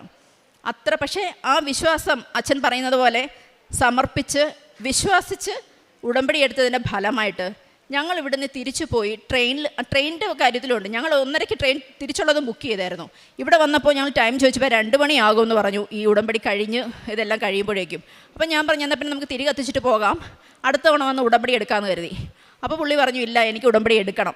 ശരി, അപ്പം അത്ര സീരിയസ് ആയിട്ടുള്ള മാറ്റർ അല്ലേ, അദ്ദേഹത്തിൻ്റെ ഇഷ്ടത്തിന് വിട്ടുകൊടുത്തു. അപ്പം ഞങ്ങൾ പറഞ്ഞു, തിരിച്ചു പോക്കൊക്കെ മാതാവ് ഒരുക്കിക്കോളും. അപ്പം ഞാൻ എവിടെ പോയാലും ഞാൻ പ്രാർത്ഥിക്കും, മാതാവേ, ഇവിടെ അല്ല എവിടെ പോയാലും എൻ്റെ മോൻ പോയാലും മാതാവേ നീ കൂടെ വന്ന് കൊണ്ടുപോയി കാര്യങ്ങളൊക്കെ ഭംഗിയായി നടത്തി നീ തന്നെ സുരക്ഷിതമായി തിരിച്ച് ഞങ്ങളുടെ ഭവനത്തിൽ എത്തിക്കണമെന്ന് പറഞ്ഞ് പ്രാർത്ഥിച്ചിറങ്ങുന്നത്. ഇവിടെ വന്നു. ഈ ഉടമ്പടി ക്ലാസ്സിനിടയ്ക്ക് തന്നെ 1:30 ടിക്കറ്റ് ക്യാൻസൽ ചെയ്തു. ടിക്കറ്റ് ബുക്ക് ചെയ്തിരുന്നു വൈകിട്ടത്തേക്ക് പോകാനുള്ളത്, ഞാനത് അറിഞ്ഞില്ല. ഉടമ്പടി എല്ലാം കഴിഞ്ഞ് പറഞ്ഞു 6:30 ട്രെയിൻ ടിക്കറ്റ് കിട്ടിയിട്ടുണ്ടെന്ന് പറഞ്ഞു. എന്നാൽ അതേ ട്രെയിനിലുള്ള ടിക്കറ്റ് ഞങ്ങൾ അന്ന് റിട്ടേൺ ബുക്ക് ചെയ്തപ്പോൾ സീറ്റ് ഉണ്ടായിരുന്നില്ല, അതുകൊണ്ടാണ് 1:30 ബുക്ക് ചെയ്തത്. അങ്ങനെ ട്രെയിനിൽ കയറി ആലപ്പുഴ സ്റ്റേഷനിൽ നിന്ന് ഞങ്ങൾ ട്രെയിൻ കയറിയപ്പോൾ ഞങ്ങൾ ഏത് ട്രെയിനിനാണോ വന്നത് അതേ ട്രെയിൻ തന്നെയായിരുന്നു തിരിച്ചും കിട്ടിയത് ഞങ്ങൾക്ക്. അതിന് മുമ്പ് തിരിച്ച് ബുക്ക് ചെയ്യുമ്പോൾ കിട്ടിയില്ല ആ സീറ്റ്. അങ്ങനെ ഞങ്ങളെ മാതാവ് കൊണ്ടുപോയി തന്നെ ഉറച്ചു വിശ്വസിക്കുന്നു. ഞാൻ എൻ്റെ പ്രാർത്ഥന മാതാവ് കേട്ടു എന്നുള്ളത്. അങ്ങനെ ആ ട്രെയിനിൽ കയറിയ സമയത്താണ് ഹസ്ബൻഡിന് ഈ കേസിനെ പറ്റിയുള്ള ഡീറ്റെയിൽസ് എടുക്കാനായിട്ട് ഒരാളെ ഏൽപ്പിച്ചിരുന്നു. അദ്ദേഹം വിളിക്കുകയും ഈ കേസ് പണ്ടേ കഴിഞ്ഞതാണ്, അതിനെപ്പറ്റി ടെൻഷൻ ആവണ്ടെന്ന് പറഞ്ഞു. അങ്ങനെ ഞങ്ങൾ പോയി. പക്ഷേ ട്രെയിനിൽ കയറിയതുകൊണ്ട് തന്നെ, അല്ലെങ്കിൽ അപ്പം തന്നെ എനിക്കത് സാക്ഷ്യം പറയണമെന്നുണ്ടായിരുന്നു. കാരണം ഉടനടി പരിഹാരം അച്ഛൻ പറഞ്ഞ ആ ഒരു വാക്ക് ആദ്യം ഉടമ്പടി എടുത്ത ഞാനാണെങ്കിലും അത് എന്നെക്കാളും ഇപ്പോൾ വിശ്വാസവും പ്രാവർത്തികമാക്കുന്നതും എൻ്റെ ഹസ്ബൻഡാണ്. അതിൻ്റെ ഫലം തന്നെയാണ് ആ ഉടനടി പരിഹാരം കിട്ടിയത്. അപ്പോൾ ഞങ്ങൾ എന്നിട്ട് പിറ്റേന്ന് ഓഫീസിൽ പോയിട്ട് എന്നെ വിളിച്ച് പറയുകയാണ്, എടി ഇനി ഈ കേസിനെ പറ്റി ഡീറ്റെയിൽസ് അറിഞ്ഞു, ഇതിനി വിളിക്കില്ല എന്ന്. ഞാൻ എന്താണോ ഇവിടെ നിന്ന് പ്രാർത്ഥിച്ചത് മാതാവിനോട് അത് തന്നെയാണ് ഞാൻ കേൾക്കുന്നത്. ഈ കേസ് ഇനി വിളിക്കില്ല. ആ കേസ് 10 വർഷം മുമ്പ് നടന്ന കേസ് തന്നെ ഇപ്പോൾ വീണ്ടും കൊടുത്തതാണ്. പക്ഷെ അത് 10 വർഷം അന്നത്തെ കേസിൽ തന്നെ കോടതി വിധി വന്നിരുന്നു. ഈ കേസിൽ ഇനി ഒരു നിയമ നടപടിയും പാടില്ല എന്നുള്ള വിധി ഓൾറെഡി ഉള്ള കേസായിരുന്നു. ഒരു വൈരാഗ്യത്തിൻ്റെ പേരിലായിരിക്കും, എന്താണെന്നത് ഇപ്പോഴും അറിയില്ല. കാരണം ആ ക്ലയൻറ്റുമായിട്ട് ഇപ്പോൾ ഒരു കോൺടാക്റ്റ് ഇല്ലാത്തതുകൊണ്ട് അതിൻ്റെ ഡീറ്റെയിൽസ് എടുക്കാൻ പറ്റിയിട്ടില്ല ഇതുവരെ. പക്ഷേ എന്തായാലും ആ കേസ് ക്ലോസ് ആയിട്ടില്ല. അതാവുമ്പോൾ ഹസ്ബൻഡ് സാക്ഷ്യം പറയും. ഈ ഒരു വിഷയം ഞാൻ മാതാവിന് പ്രാർത്ഥിച്ച പോലെ എന്നെയും കുടുംബത്തെയും മാതാവിൻ്റെ വിശ്വാസത്തിലേക്ക് വരാനായിട്ട് മാതാവും തിരുക്കുമാരനും വെട്ടിയ അല്ലെങ്കിൽ തെളിച്ച വഴി മാത്രമാണെന്ന് ഞാൻ ഉറച്ച് വിശ്വസിക്കുന്നു. എൻ്റെ ഹസ്ബൻഡ് ഇപ്പോൾ പത്രം കൊടുക്കും, വെറുതെ കൊടുക്കുകയല്ല, ആളുകളോട് നിന്ന് സംസാരിച്ച് വെയിൽ കൊണ്ട് കാറെടുക്കത്തില്ല, സ്കൂട്ടർ എടുത്ത് പോവും. വെയിൽ കൊണ്ട് വിയർത്ത് ഓരോരുത്തരും പറഞ്ഞ് മനസ്സിലാക്കി കൊടുക്കും. ഞങ്ങളങ്ങനെ കൊടുക്കാറുള്ളൂ. ഇപ്പോൾ ഏകദേശം എല്ലാവർക്കും കൃപാസനം പത്രം ഉണ്ട്, അറിയാം. അപ്പം വെറുതെ കളയാൻ ഞങ്ങൾ തരില്ല എന്ന് പറയും. വായിക്കാനും സൂക്ഷിച്ചു വെക്കാനും ആണെങ്കിൽ നിങ്ങൾ വായിക്കുക. വായിച്ചിട്ട് വിശ്വാസമുണ്ട്. നമുക്കെല്ലാവർക്കും പ്രശ്നങ്ങളുണ്ട്. അപ്പോൾ അങ്ങനെ എന്തെങ്കിലും പ്രശ്നം നമ്മളെ കൊണ്ട് തീരത്തില്ല എന്നുള്ള അനുഭവങ്ങളോ അല്ലെങ്കിൽ ഉണ്ടെങ്കിൽ അതിൽ നിങ്ങൾക്ക് ഉടമ്പടി എടുക്കുകയോ അത് നിങ്ങൾ സാക്ഷ്യം കേട്ട് നിങ്ങൾക്ക് തീരുമാനിക്കാം. വാചകങ്ങൾ കേൾക്കുക, അച്ഛൻ്റെ ടോക്ക് കേൾക്കണം എന്നൊക്കെ ഞങ്ങൾ പറഞ്ഞാണ് ഇത് കൊടുക്കുന്നത്. അങ്ങനെ കാരുണ്യപ്രവർത്തനം ചെയ്യുന്നത് ഞങ്ങൾ കൂടുതലായിട്ട് ഫുഡ് കൊടുക്കാറാണുള്ളത്. ഞങ്ങൾ ആഴ്ചയിലും 2 ആഴ്ച കൂടുമ്പോഴൊക്കെ വീട്ടിൽ തന്നെ ഫുഡ് ഉണ്ടാക്കി ബോധികയായിട്ട് 6, 7, 10 ഫുഡ് ഞങ്ങൾ വഴി വരുന്നത് രാത്രിയിലാണ്. ഞാൻ എപ്പോഴും 10 മണിയാകുമ്പോഴാണ് മിക്കവാറും പോകാറുള്ളത്. കാരണം ആ സമയത്താകുമ്പോൾ ശരിക്കും ഭക്ഷണം കിട്ടാത്തവരെ കിട്ടും. അല്ലാത്തപ്പോൾ അവിടെയൊക്കെ ഇഷ്ടം പോലെ ഭക്ഷണം കൊടുക്കുന്നവരൊക്കെ ഉണ്ടല്ലോ ഇപ്പോൾ എല്ലായിടും. അപ്പോൾ അങ്ങനെ ഒരുപാട് പേർക്ക് കൊടുക്കും, വസ്ത്രം വാങ്ങിക്കാനായിട്ട് ഭക്ഷണം കൊടുക്കും. പിന്നെ ഞങ്ങൾ പറഞ്ഞിട്ട് ഉടമ്പടി എടുക്കാൻ ഒരുപാട് പേര് വന്നു. ഉടമ്പടി എടുക്കാനായിട്ട് പൈസ ഇല്ലാത്തവർക്ക് അങ്ങനെ കൊടുത്തു. ഇനിയും വരാനുള്ളവരുണ്ട്, ഉടമ്പടി എടുക്കാൻ വരുന്നവരുണ്ട്.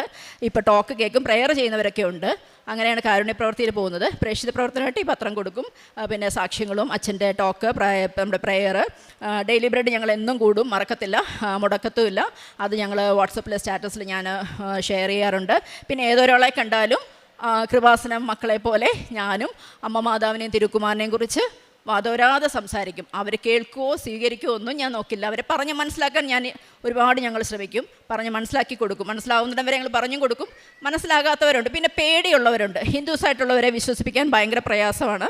പക്ഷേ അവരെ ഞാനിപ്പോൾ ഞാൻ എന്താണെന്ന് വെച്ചാൽ ഞാനത് പറയുമ്പോൾ ഞാനിപ്പോൾ പൊട്ട് തൊടാറില്ല. ഇവിടുത്തെ വിശുദ്ധ തൈലമാണ് എൻ്റെ പൊട്ട്. ഞാൻ കുരിശ് വരച്ചിറങ്ങാറേ ഉള്ളൂ, പൊട്ട് ഞാൻ തൊടാറില്ല. ഇപ്പോൾ എൻ്റെ അലമാരയിൽ പൊട്ടൊക്കെ അങ്ങനെ ഇരിക്കുകയാണ്. അപ്പോൾ അതുകൊണ്ട് തന്നെ ഞാൻ ഹിന്ദു ആണെന്ന് പറഞ്ഞാലേ പെട്ടെന്ന് അവർക്ക് അറിയുള്ളൂ. അപ്പോൾ ഞാൻ പറയും, നിങ്ങൾ പേടിക്കണ്ട, കളയരുത്. അഥവാ ഇനി വേണ്ടാന്ന് തോന്നുകയാണെങ്കിൽ ഒരു ഗ്രോട്ടോയിൽ കൊണ്ടുവയ്ക്കണം, വഴിയിൽ കളയരുതെന്ന് പറയും. ഗ്രോട്ടോ എന്താണെന്ന് പോലും അറിയാത്തവരുണ്ട്, അവരെയൊക്കെ പറഞ്ഞ് മനസ്സിലാക്കും. അങ്ങനെ പത്രപ്രവർത്തനം, പത്ര വിതരണം ഇത് ചെയ്യും. സ്റ്റാറ്റസ് സാക്ഷ്യങ്ങളൊക്കെ പിന്നെ വാട്സപ്പിലിടും. അതൊക്കെയാണ് പ്രേക്ഷിത പ്രവർത്തനം. പിന്നെയുള്ളത് ജപമാല. കൊന്ത ചൊല്ലാൻ അറിയാത്ത ഞാൻ കൊന്ത ചൊല്ലാൻ പഠിച്ചു, കരുണക്കൊന്ത ചൊല്ലുമായിരുന്നു. പിന്നെ അഖണ്ഡ ജപമാല ചൊല്ലി, ബൈബിള് വായിക്കും. പിന്നെ എന്നും ഗുഡ് മോർണിംഗും. എൻ്റെ ഫ്രണ്ട്സിനൊക്കെ ഞാൻ ഗുഡ് മോർണിംഗ് ഇടുന്നത് ഫേസ്ബുക്കിലെ മിശിഹായുടെ സുഹൃത്ത് എന്ന് പറഞ്ഞിട്ടൊരു ഇതുണ്ട്. അതിനകത്തെ ആ ഫേസ്ബുക്ക് പേജിലെ വചനം, പ്രഭാത പ്രാർത്ഥന എന്ന് പറഞ്ഞിട്ടുണ്ട്. അതാണ്, ആ വചനങ്ങളാണ് ഞാൻ ഗുഡ് മോർണിംഗ് ഇടുന്നതും സ്റ്റാറ്റസ് എന്നും ഇടും. അപ്പോൾ എന്നോട് പല ഫ്രണ്ട്സും ചോദിക്കും ജീസസിനെയാണോ വിശ്വാസം. അപ്പോൾ അവരോടും എനിക്കത് പറയാനുള്ളൊരു അവസരം കിട്ടുകയാണ്.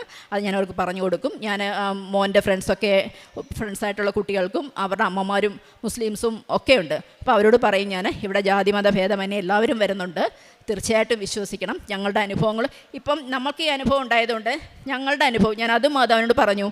മാതാവേ, ഞങ്ങൾക്ക് സ്വന്തം അനുഭവം പറഞ്ഞ് ഒരാളോട് മാതാവിനെക്കുറിച്ച് പറയുമ്പോൾ നമുക്കും ഒരു ധൈര്യമുണ്ട്, കോൺഫിഡൻസ് ഉണ്ട്. അപ്പോൾ അതമ്മ എനിക്ക് തരണം എന്ന് തന്നെയാണ് പറഞ്ഞിരിക്കുന്നത്.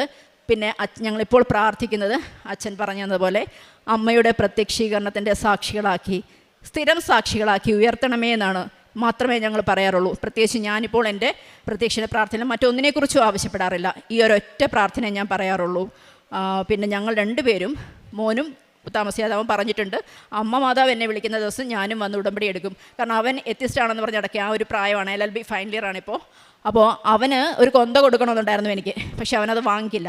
ഞാൻ അത് മാതാവിനോട് പറഞ്ഞു, മാതാവേ, ബൈക്കിൽ പോകുന്നതാണ് അവൻ, എനിക്ക് അമ്മയുടെ സംരക്ഷണം അവന് വേണം, അത് ഉറപ്പാക്കണമെങ്കിൽ അവൻ്റെ കയ്യിൽ ഒരു കൊന്ത അമ്മ എത്തിക്കണമെന്ന് പറഞ്ഞു. ഒരു ദിവസം അവൻ വന്നിട്ട് പറഞ്ഞു, അമ്മ, എനിക്ക് എൻ്റെ ഒരു ഫ്രണ്ട് ഒരു കൊന്ത തന്നു എന്ന് പറഞ്ഞ് എന്നെ കാണിച്ചു. എനിക്ക് ആ ഫ്രണ്ടിനോട് ഞാൻ മാതാവിന് സമർപ്പിച്ച ആ ഫ്രണ്ടിനെയും പ്രാർത്ഥിച്ചു. എനിക്ക് വളരെ സന്തോഷം തോന്നി. നല്ല ഫ്രണ്ട്സാണ് അവനുള്ള എല്ലാം. ഈ കുട്ടിയെ നല്ല ഫ്രണ്ട്സായിട്ട് തന്നെ എനിക്ക് കിട്ടി, അവന് നല്ലൊരു ഫ്രണ്ടായിട്ട്. അപ്പോൾ എവിടെ പോയാലും അവനൊരു 3-4 ബാഗുണ്ട്. അപ്പോൾ എവിടെ ജിമ്മിൽ പോകാൻ, വെളിയിൽ പോകാനായിട്ട്, കോളേജിൽ പോകാനായിട്ട്, എവിടെ പോയാലും ഈ കൊന്ത എടുത്ത് ആ ബാഗിൽ, അവൻ ഏത് ബാഗാണ് എടുക്കുന്നത് അതിലിട്ടുകൊണ്ടേ അവൻ പോകാറുള്ളൂ. പിന്നെ അവൻ എക്സാമിന് പോകുമ്പോഴും ഞാൻ ഹാൾ ടിക്കറ്റ് എടുത്തോ പേന എടുത്തോ ഒന്നും ഞാൻ ചോദിക്കാറില്ല, കൊന്ത എടുത്തോടാന്ന് മാത്രം ചോദിക്കും. അഥവാ അവൻ ആ ധൃതിയിലാണെങ്കിൽ, അമ്മ ആ ബാഗിൽ എൻ്റെ കൊന്ത കിടക്കാതെ എൻ്റെ ഈ ബാഗിലേക്ക് ഇട്ടേക്കെന്ന് അവൻ അതിനിടയ്ക്ക് പറയും, അത് ഇട്ട് കൊടുക്കും. അങ്ങനെ അവനും മാതാവിലുള്ള വിശ്വാസമാണ്, അവന് പ്രസൻസ് കിട്ടിയിട്ടുണ്ട്. അപ്പോൾ അവനത് ആദ്യം ഒരു പേടി തോന്നി. അപ്പോൾ എന്നോട് പറഞ്ഞു, അമ്മ എന്ന് ഉടമ്പടി എടുക്കാൻ നോക്കുന്നു അന്ന് എനിക്ക് എൻ്റെ സൈഡിൽ ഇങ്ങനെ മാതാവ് നോക്കി നിൽക്കുന്ന പോലെ തോന്നും, എനിക്ക് പേടിയാണെന്ന്. അപ്പോൾ ഞാൻ ഓർത്ത് ആദ്യം അവൻ തള്ളുന്നതാണെന്ന് വിചാരിച്ചത്. പക്ഷെ ഞാൻ നോക്കുമ്പോൾ ഗൂസ് ബംസൊക്കെ വന്ന് അവനിങ്ങനെ ഭയങ്കര ഐസായിട്ട് തണുത്തുറഞ്ഞ് നിൽക്കുകയാണ്. അപ്പോൾ എനിങ്ങനെ കെട്ടിപ്പിടിച്ചു പേടിച്ചിട്ട്. അപ്പം ഞാൻ പറഞ്ഞു, മോനെ, നീ പേടിക്കണ്ട, മാതാവിൻ്റെ അനുഗ്രഹം നിനക്കുണ്ട്. കാരണം ഉടമ്പടി എടുക്കുന്ന ഏതൊരാളും ആഗ്രഹിക്കുന്ന ഒരു കാര്യമാണ് അമ്മ മാതാവിനെ കാണുക എന്നുള്ളത്. അപ്പോൾ നിനക്കതിൻ്റെ ഒരു ബ്ലെസ്സിങ്സ് ഉണ്ട് അമ്മ മാതാവിൻ്റെ. അപ്പോൾ നീ അത് കീപ്പ് ചെയ്യണമെന്ന് പറഞ്ഞു. അപ്പോൾ അവൻ എത്തിസ്റ്റാണെന്ന് പറഞ്ഞാലും എൻ്റെ വിശ്വാസം വന്നപ്പം അടുത്തുള്ള ഗ്രോട്ടോയിലൊക്കെ പോയി അവൻ പ്രാർത്ഥിക്കാറുണ്ട്, അതെന്നോട് പറയാറുണ്ട്. അവനും അടയാളങ്ങൾ ശ്രദ്ധിക്കാറുണ്ട്. പിന്നെ അവൻ്റെ എക്സാം, അതുപോലെ അവൻ്റെ 10th സമയത്തുള്ള എക്സാം, ആ എക്സാം ഞാൻ ശരിക്കും മാതാവിനോട് പ്രാർത്ഥിച്ച് നേടിയ വിജയമാണ്. അവനങ്ങനെ കുത്തിയിരുന്ന് പഠിക്കുന്ന അല്ലെങ്കിൽ മെനക്കെട്ട് പഠിക്കുന്ന ഒരാളൊന്നും ആയിരുന്നില്ല. ഞാൻ പറഞ്ഞു, അമ്മ മാതാവേ, അമ്മ തന്നെ അവൻ്റെ കൈ പിടിച്ച് പരീക്ഷ എഴുതിക്കണേ, അവന് നല്ലൊരു മാർക്ക്, അഡ്മിഷന് വേണ്ട നല്ലൊരു മാർക്ക് തരണേ എന്ന് പറഞ്ഞു. അതുപോലെ നല്ല മാർക്കോടെ പാസ്സായി. അത് കഴിഞ്ഞ് കൊറോണ വരികയായിരുന്നു. +1ഉം +2ഉം വീട്ടിലിരുന്നുള്ള പഠനമായിരുന്നു. അപ്പോഴും ഞാൻ പറഞ്ഞു, മാതാവേ, അവൻ്റെ കഴിവിൽ എനിക്ക് വിശ്വാസമില്ല, അമ്മയുടെ കൃപ, തിരുക്കുമാൻ്റെ അച്ഛൻ പറയുന്ന പോലെ തന്നെ not by merit but by grace. അതിൽ തന്നെയാണ് ഞാൻ അന്ന് വിശ്വസിച്ചിരിക്കുന്നത്. അത് അച്ഛൻ്റെ വായിലൂടെ കേട്ടപ്പോൾ എനിക്ക് ഒന്നുകൂടെ ഉറപ്പിച്ചു. എന്നെ ശരിയായ വഴിയിലൂടെ തന്നെ അമ്മ നയിച്ചു എന്നുള്ളത് എനിക്കൊരു ഉറപ്പ് വന്നു, മാതാവ് എൻ്റെ കൂടെ ഉണ്ടെന്ന്. അപ്പോൾ ആ +2ഉം +1ഉം അവൻ്റെ എക്സാം അപ്പോഴും ഞാൻ പ്രാർത്ഥിച്ചു, അമ്മ മാതാവ് തന്നെ അവൻ്റെ കൈ പിടിച്ച് എക്സാം എഴുതണേന്ന്. അവനതും നല്ല മാർക്കോടെ പാസ്സായി. പിന്നെ LLB, ഹസ്ബൻഡ് അഡ്വക്കേറ്റ് ഉണ്ട്. അവൻ ആദ്യം പറഞ്ഞു ബാക്കി എൻട്രൻസ് ഒന്നും വേണ്ട, മെഡിക്കൽ എഞ്ചിനീയറിംഗ് ഒന്നും വേണ്ട എന്ന് പറഞ്ഞു. അപ്പോൾ ഞങ്ങൾ പറഞ്ഞു വെറുതെ ഒരു ഡിഗ്രി എടുക്കണ്ട, LLB തന്നെ എടുക്കാൻ പറഞ്ഞു. പെട്ടെന്ന് തീരുമാനിച്ച് പെട്ടെന്നാണ് എൻ്റെ എൻട്രൻസ് എക്സാം പ്രിപ്പയർ ചെയ്തത്. അപ്പോഴും ഞാൻ മാതാവിനോട് ഇത് തന്നെ പ്രാർത്ഥിച്ചു. ഫസ്റ്റ് അറ്റംപ്റ്റിൽ തന്നെ മാതാവിനോട് ഞാൻ അവന് ഡൽഹി പോയി പഠിക്കണമെന്നാണ് ആദ്യം പറഞ്ഞത്. അപ്പം ഞാൻ പറഞ്ഞു വേണ്ട, എല്ലാവരും ട്രിവാൻഡ്രത്തേക്ക് വരുമ്പോൾ ഇവിടുന്ന് വേറെ എങ്ങും പോകണ്ട. കാരണം അവൻ്റെ ഫുഡിന് തന്നെ ഒരു ചിട്ടയുണ്ട്, ഇന്നതൊന്നും കഴിക്കില്ല, ചിക്കൻ ഉണ്ടെങ്കിലേ കഴിക്കുകയുള്ളൂ, അങ്ങനെ ഇങ്ങനെയൊക്കെ. അപ്പോൾ അതുകൊണ്ട് ഞാൻ മാതാവിനോട് പറഞ്ഞു, മാതാവേ എനിക്ക് ഈ ട്രിവാൻഡ്രത്ത് തന്നെ അവന് അഡ്മിഷൻ കിട്ടണം LLB. മാതാവ് എനിക്ക് എൻ്റെ വീടിൻ്റെ മുറ്റത്താണ് എനിക്ക് അഡ്മിഷൻ കിട്ടിയത്, മാർ ഇവാനിയസ് കോളേജിൽ, മാർ ഗ്രിഗോറിയസ് ക്യാമ്പസിൽ. മാർ ഇവാനിയസ് ക്യാമ്പസിലാണ്, മാർ ഗ്രിഗോറിയസ് കോളേജിലാണ് അവൻ പഠിക്കുന്നത്. മാതാവ് എനിക്ക് എൻ്റെ മുറ്റത്ത് അവൻ അഡ്മിഷൻ തരുമെന്ന് ഞാൻ ഒരിക്കലും വിശ്വസിച്ചില്ല. അതിനും മാതാവിന് ഒരുപാട് നന്ദി പറയുന്നു. ഇപ്പോൾ ഞങ്ങൾ കുടുംബത്തോടെ ഉടമ്പടിയിലാണ്, മരണം വരെയും ഞങ്ങൾ ഉടമ്പടിയിലായിരിക്കും ഞങ്ങളുടെ ജീവിതം. അമ്മ മാതാവിൻ്റെയും തിരുക്കുമാൻ്റെയും അമ്മ മാതാവിനും തിരുക്കുമാരനെ പറ്റി ആരോടൊക്കെ പറയാമോ അത്രത്തോളം ഞങ്ങൾ പറയും. എൻ്റെ ബ്രദറും അതെ. പിന്നെ ഇതുവരെ ചെയ്തു തന്ന എല്ലാ സഹായങ്ങൾക്കും സംരക്ഷണങ്ങൾക്കും അനുഗ്രഹങ്ങൾക്കും അമ്മ മാതാവിനും തിരുക്കുമാരനും ഞങ്ങൾ ഒരുപാട്, എൻ്റെ കുടുംബത്തിൻ്റെ പേരിലും ഞങ്ങൾ ഒരുപാട് നന്ദി പറയുന്നു. ഞങ്ങളെന്നും നന്ദിയുള്ളവളായിരിക്കും. ഞാൻ പ്രത്യേകിച്ചും എൻ്റെ അമ്മ വീടാണ് കൃപാസനം. എനിക്ക് തോന്നുന്നു, ഞാൻ പറഞ്ഞിട്ടുണ്ട്, അതുപോലെ അച്ഛൻ ഡേറ്റ് എടുത്ത് പ്രാർത്ഥിക്കുന്ന കഥ പറഞ്ഞിട്ടുണ്ട്. അപ്പം ഞാൻ പറഞ്ഞു, മാതാവ് എനിക്ക് ഡേറ്റ് എടുത്തിട്ടൊന്നും ശരിയാവുന്നില്ല, എനിക്ക് അറിയില്ല, അതുകൊണ്ടായിരിക്കാം എനിക്കൊരു ഡേറ്റ് പറഞ്ഞു തരണമെന്ന് പറഞ്ഞു. അപ്പോഴാണ് ഈ അടുത്തിടയ്ക്ക് അച്ഛൻ ഗോൾഡൻ 7 പറ്റി ടോക്ക് ചെയ്തത്. ഞങ്ങളിപ്പോൾ ഒരു തീരുമാനം എടുത്തിട്ടുണ്ട്, ഞങ്ങളുടെ ജീവിതത്തിൽ എന്തൊരു പുതിയ സംഭവം ഉണ്ടെങ്കിലും അത് 7-ലായിരിക്കും തുടങ്ങുക എന്നുള്ളത്. അതുപോലെ ഞാൻ പറഞ്ഞു, എല്ലാ മാസവും 7-ാം തീയതി കഴിയുമെങ്കിൽ എന്തെങ്കിലും പ്രോഗ്രാം ഉണ്ടെങ്കിൽ നമുക്ക് മാറ്റിവെക്കാൻ പറ്റാത്തതാണെങ്കിൽ നമുക്ക് 7-ാം തീയതി ഇവിടെ വന്ന് എന്നെ ഇവിടെ കൊണ്ടുവരണം, എനിക്ക് എൻ്റെ അമ്മ വീട്ടിൽ കൊണ്ടുവരണം എൻ്റെ ഹസ്ബൻഡിനോട് പറഞ്ഞിരിക്കുകയാണ്. ഞാൻ അമ്മയും മാതാവിനും തിരുക്കുമാനും ഒരു പ്രാവശ്യം കൂടി നന്ദി പറയുന്നുകൊണ്ട് സാക്ഷി അവസാനിപ്പിക്കുന്നു. ഈ വഴിയിലൂടെ ഇതിനു മുൻപ് നിങ്ങൾ പോയിട്ടില്ലാത്തതിനാൽ പോകുന്ന വഴി ഞാൻ കാണിച്ചു തരും. ജോഷുവയുടെ പുസ്തകം 3-ാം അധ്യായം 4-ാം വചനമാണ്. നമ്മൾ ഒരിക്കലും നേരത്തെ കണ്ടുപരിചയമില്ലാത്ത ഒരു പുതിയ ജീവിത സാഹചര്യങ്ങളിലൂടെയാണ് നാം ഇപ്പോൾ യാത്ര ചെയ്യുന്നത്. നമ്മുടെ ജീവിതയാത്രയിൽ ജോലിയായാലും വിദ്യാഭ്യാസ കാര്യങ്ങളായാലും രോഗമായാലും എല്ലാം പുതിയ പുതിയ ജീവിത സാഹചര്യങ്ങളിലൂടെ കൂടെയാണ് നാം കടന്നു പോകുന്നത്. മനുഷ്യരാശി ഇതിനു മുൻപ് കാണാത്ത വഴികളിലൂടെയാണ്, നാം കാണാത്ത വഴികളിലൂടെ യാത്ര ചെയ്യുമ്പോൾ ദൈവം മാത്രമാണ് നമ്മുടെ കൂടെയുള്ളത്, നമ്മെ മുന്നോട്ട് നടത്തുന്നത്. നീ അറിയാത്ത വഴിയിലൂടെ, ഒരു പുതിയ വഴിയിലൂടെ ഞാൻ നിന്നെ നടത്തുമെന്നും പറഞ്ഞാൽ നമ്മുടെ ആധ്യാത്മികത ഒരു പുതിയ വഴിയിലൂടെ പോവുകയാണ് എന്നാണ് വചനം പറയുന്നത്. ആധ്യാത്മികതയുടെ ഒരു സ്പിരിച്വൽ ലൈഫിലേക്കുള്ള ഒരു ഉണർവിൻ്റെ ഒരു കാലമാണ് നമ്മുടെ ഈ ദിവസങ്ങൾ. അതായത് ഉടമ്പടി ഇന്നിൻ്റെ ആവശ്യങ്ങൾക്കനുസരിച്ച് നമ്മുടെ ആത്മീയതയിൽ കൂടുതൽ നമ്മളെ ശക്തരാക്കുന്ന, നമ്മെ ധൈര്യമാക്കുന്ന ഒരു പദ്ധതിയാണ് ഉടമ്പടി. ദൈവവുമായുള്ള ഒരു വലിയ ബന്ധമാണ്. ഉടമ്പടിയിൽ ദൈവത്തെ മുൻപിലാക്കി നടത്താനുള്ള ഒരു പുതിയ തീരുമാനമാണ്. ആ തീരുമാനത്തിൽ ഉറച്ചു വിശ്വസിച്ച് മുന്നോട്ട് നടത്തിയ ഒരു ദൈവാനുഭവ സാക്ഷ്യമാണ് അഞ്ജലി എന്ന സഹോദരി നമ്മളോട് സാക്ഷ്യപ്പെടുത്തിയത്. ഹസ്ബൻഡിനും മകനുമായിട്ട് പ്രാർത്ഥിക്കുകയാണ്.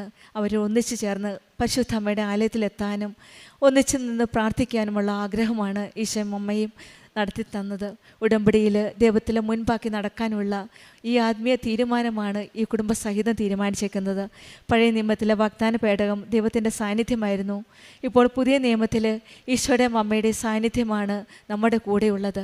അമ്മയുടെയും ഈശോയുടെയും കൂടെയുള്ള ജീവിതയാത്രയിൽ അമ്മയുടെ കരം പിടിച്ച് നമുക്ക് നമ്മുടെ ജീവിതയാത്ര മുന്നോട്ട് പോകാം.